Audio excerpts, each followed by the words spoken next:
Hi everyone, Assalamualaikum.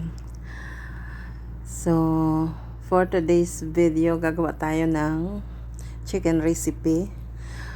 So, itong ginawa ko ay spicy. So, nasa sa inyo na kung gagawin yung spicy. Pwede din wala. So, yes, ito nga pala. Nagsuti tayo ng garlic, ginger, and onion. Saka nilagay ko yung chicken. Skinless at boneless. Skinless lang pala. At saka maglalagay tayo ng tomatoes. So yes guys, itong tomato na nilagay ko ay yung nasa can. At ito na nga, seasoned with salt and pepper. At maglalagay tayo ng turmeric powder, cumin powder, at coriander powder, at saka red chili powder.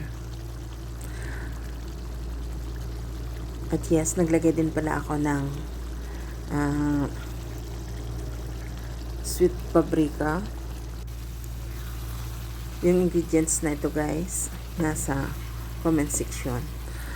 At yes, pag ganito na yung oil natin, yung tumataas na yung chicken, kapag tumataas na yung oil, so saka na tayo maglalagay ng paunti-unting water. O kung kaya meron tayong chicken stocks, o pwede natin itong lagyan. Pero kung wala, yung tubig na lang. So ito, nakikita nyo yan, umiibabaw na yung oil sa gravy. Pag ganon, masarap na yan. So yes, naglagay ako ng konting sugar, a tablespoon of brown sugar. Optional lang po yun. Kung ayaw nyo, pwedeng wala naman. At ito na nga. Tsaka alam nyo guys, kapag ganito yung pagkaluto ng chicken, yung pinalalabas natin yung oil, medyo matagal masira yung chicken.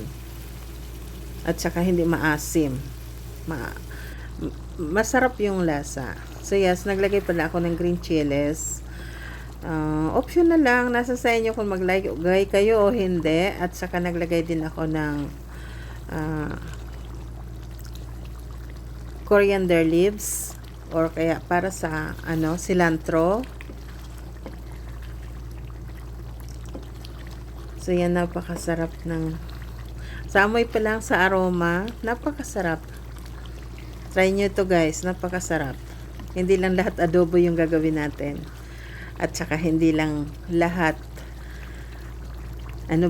yung kaunti lang naman na tomatoes. Pwede din yung tomato natin, yung fresh na tomato, pero igigisa nyo lang yan ng husto para maalis yung asim. At saka lagyan nyo ng a tablespoon of sugar. Yung kung gusto nyo lang, optional lang yon, pero pwede din wala.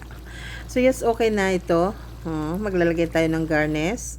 Yes, ayan na nga, ready to serve. Naglagay ako ng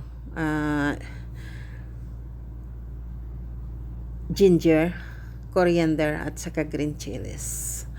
Optional lang yun guys. Kung wala naman, pwede din na wala yun. Pero yung spice natin, yung red chili powder, turmeric, black pepper, coriander, andyan siya. At saka yung cayenne or sweet paprika, pwede nyong lagyan ng chili flakes. So, ayan na. Diba, dali-dali lang. Napakasarap. Napakasarap. Pwede nyo itong iserve with pita bread, o kaya pwede din sa rice. Yung mga kids, ganun. Kumakain sila with rice, or kaya naan, tandoor. Yun ang pwedeng i-partner dito. At syempre, yes, masarap talaga. Charot lang. Masarap. Yes, hindi ako nagbibiro. Okay. So, kung wala sa atin ng ano, sa Pilipinas ng mga coriander, pero may coriander sa atin. Yes, sa palengke, marami kang mabili. Oh, lalo na sa ano, sa SM, doon sa vegetable section, meron silang coriander doon. So, ayan na guys. Dali lang, no?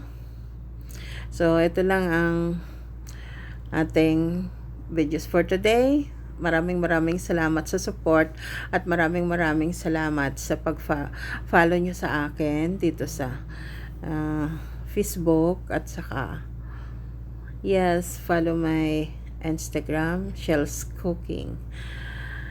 At saka ito na nga, malapit na matapos. Bye-bye na.